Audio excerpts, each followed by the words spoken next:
know what it's like when you're depressed? It's like, it's a part of your personality sort of subsumes the whole. And depression, quite classically, is, well, you can't think of anything good that happened to you in the past, and you can't think of any reason why the present is good for anything, and you're pretty damn hopeless about the future. And so that's a complex as well, and it's a complex that consists of nothing but negative emotion, and it structures your memory and your perception and your plans for the future all at the same time.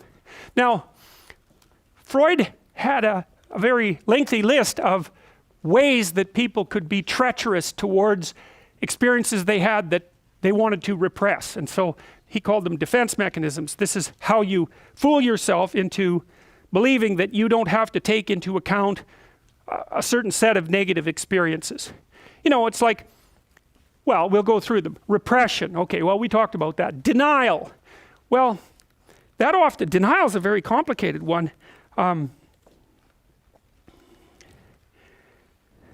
See if I can come up with a good example. Well, there's a classic example for people who have, I think it's called anosognosia, I don't remember exactly. It's neglect. That's a less technical way of thinking about it. So let's say you have a right parietal damage from a stroke, and you'll lose the left side of your body, so you can't move it anymore. But worse, you don't know it's there, and you don't know that the left side of anything is there anymore. And God only knows how that happens. But like, you'll only eat half the food on your plate, only on the right-hand side. And if someone asks you to draw a clock, you'll cram all the numbers into the one side. And so you kind of lose the idea of left. And I think it's sort of like, you know how when you're looking forward, there's nothing behind you. You can't see anything back here. It's not black.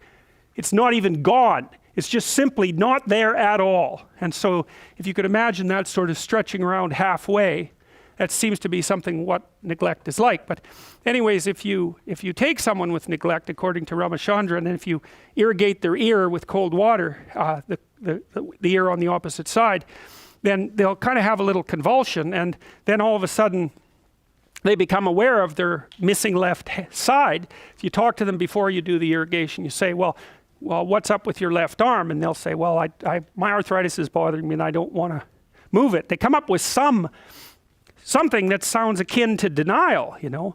And then if you can snap them out of that with that irrigation, then they'll have a catastrophic emotional response, logically enough, to the loss of their entire left side.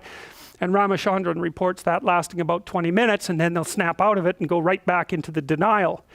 And sometimes people deny things because they can't update. What's happened to them is so overwhelming that they cannot construct a new model. They just rely on the old one.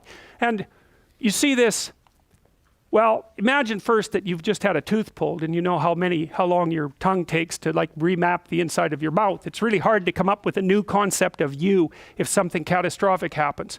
And so sometimes the denial is just that the thing that has happened is so overwhelming that the person can't model it. But then maybe also they refuse to think about it. And you see this emerging in lots of strange ways. So for example, if people develop diabetes, for example, they're often not very good at taking their medication or regulating their diet. And you might say, well, they're denying the existence of their illness. And to some degree, they're probably doing that because who the hell wants to think that they're diabetic? But even worse than that, it's like, it's complicated to be diabetic. You're no longer the same person that you were.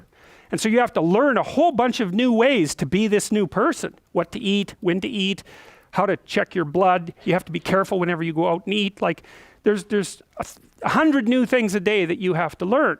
And so separating denial from inability is a hard one, but you can also understand that people might deny, no, that's just not happening. I'm not going to admit to that. Reaction formation, oh, that's one. Maybe you hate your sister, and maybe you have your reasons, but you shouldn't hate your sister. So what you do is act as if you really, really like her. That's an overcompensation. So that's another form of defense mechanism. Displacement. My boss yells at me, I yell at my husband yells at the baby bites the cat.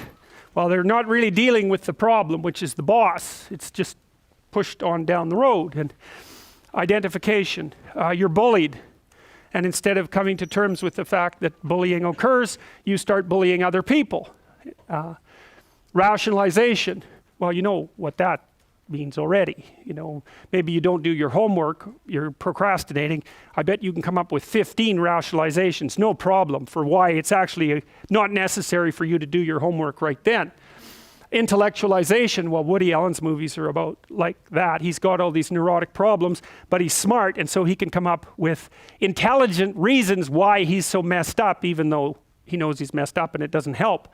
Sublimation, well, that was one of the things that Freud thought characterized art. So for example, there's a lot of erotic content in art, and so if you're having trouble establishing a relationship, or if you want to have a relationship with many people, then maybe what you do is sculpt nudes or paint them. And then there's projection, which is I'm having an argument with you, and I'm unwilling to admit to my dark motivations, and I'm very skeptical of you, and so I assume that you're characterized by all the dark motivations that I won't admit to in myself. So now, Freud also believed that it was unconscious ideas that were at the core of psychological conflicts, and he described those conflicts as incomprehensible distress, psychosomatic symptoms, and so those would be the manifestation of psychological the manifestation of psychological content in bodily form. So that might be stress. A stress-related illness might be one way of thinking about that. I've had clients who had hysterical epilepsy, so that was quite interesting. So that was a somatic manifestation of a psychological problem. Back when Freud was practicing, hysteria was much more common, and maybe that was partly because Victorian society was so centered on the theater and so dramatic, and people would come in with like a paralyzed arm or something like that that he could sort out with hypnosis. And so they were manifesting their psychological distress in bodily form, often in a manner that was representative of that psychological conflict in some way. Behavioral anomalies, hallucinations, and delusions. He thought that all of those could be manifestations of internal psychological conflict with their sets of unconscious ideas. So, you know, let's go back to the boss example. Your boss says something nasty to you, you come home, someone says something a bit provoking, and you fly off the handle, and then you have an argument about what the hell's up with you, because they say, well, look, what I said was, you know, this big, and you reacted like this, and you're going to say, well, no, you're always annoying like that, and which is kind of a denial thing, and maybe the person doesn't let up, and they say, no, I really know that something's wrong, and you do like 6 other things to keep them the hell away from you, and finally they're persistent enough, so you break down crying, and you say, well, I had this terrible day at work, and you didn't even really notice that you knew that until the moment of the tears. And you see that very frequently in psychotherapy too. If you're talking to people, for example, maybe they're relating a story about their marriage that collapsed badly, and they're talking, and all of a sudden they'll say something and they'll tear up, and then they'll continue, and you can grab that. You say, look, you just said something. I noticed that your eyes filled with tears when you said that. What was going through your mind? Now, often unless you catch it quick, they'll forget. So they're talking, and the talking about the past is, you know, flashing off imagistic memories, and you'll say, well, that made you cry, and they often don't like that, because for obvious reasons, that something's come up that they don't want to talk about. And so you say, well, what was flashing through your mind? And the person will tell you like quite a lengthy little memory fantasy about a sequence of events that, you know, is still a hot button issue. And that's another example of this underlying complex, you know. And if you watch people, you can watch people in normal conversation, this happens all the time, their eyes will move, or they'll smile, or you can see as they're speaking that all sorts of different ideas are flitting through their head. It's dreamlike in a sense too. It's sort of as if the person is talking and they're dreaming at the same time. There's this image-laden set of memories that's going on at the same time. And that can be quite broad, far broader than they could encapsulate in the words. And so you can catch that. And if you're really listening to someone, really paying attention to them, you can see when they're doubtful, or when they pause for a long time. That's another one. You know, that something's come up that's occupying their mind and interfering with the flow of conversation. And Freud was very good at listening in that manner. Well, that happens with jokes too, you know. And like, for example, when I was showing you guys the Lion King stills the other day, and I showed you that picture of Nella laying on her back with that peculiar expression on her face, everybody immediately laughed. And Freud would have considered that an entry point into the unconscious, because there's a reason you were laughing about it. It goes along with it. Well, it would have gone along with a sexual complex in that situation, and everybody recognizes it instantly, and they laugh about it. And comedians are really good at that, because if they're good comedians, they say what everyone's thinking, but no one will say, and it's a relief to everyone. You know, what's his name? Canadian comedian. He's always making racial jokes. No, it's Canadian. Yeah, Russell Peters. I mean, he's a great example of that, you know. He fills a whole stadium with people of all different ethnicities, and every single one of them is dying to be insulted because of their racial background, you know.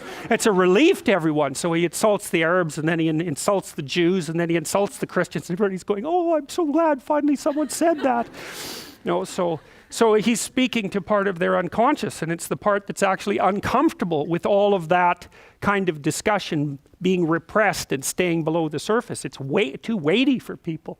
So jokes express in playful language what culture will not formally express. So you know too that when the culture starts going after the comedians, that things are not good. So you should leave the damn comedians alone, because they're the people that can tell the truth, and if you start to get annoyed at them, then that's not good. So Freud was also extraordinarily interested in dreams. Poor Freud, we're just not going to be able to cover him in enough detail. Well, how will we do this? Because I should tell you about the dreams. Freud wrote a book called The Interpretation of Dreams, and he was the first person, I would say, who subjected dreams to a really comprehensive analysis, and he used them to investigate the place of complexes in his psychotherapeutic practice. So his clients would recount their dreams to him. Now, he believed that dreams always expressed an unconscious wish, and that was tied into his theory of repression. And so, for example, if you were very, very sexually repressed, which was very common at the time, then you'd have dreams with sexual content that were expressing the undesirable fantasy, essentially. And by analyzing the dream, you could get down to what was being repressed. Now, Freud believed that the dream more or less tied itself in knots, trying to hide its content in some sense. And Jung believed instead that the dream was actually trying to be as clear as it could. It just wasn't part of the, let's call it the semantic memory system. It was more like a feeler out into the unknown. It was trying to represent things as clearly as it could. And so its use of symbols and that sort of thing wasn't so much to hide the actual unpleasant content from the dreamer, but to express it in the only language that the dream could use. And so Freud, of course, also believed that some of that was true. All right, well, we're going to have to stop there. So, since it's 2 o'clock, so we'll see you on Tuesday.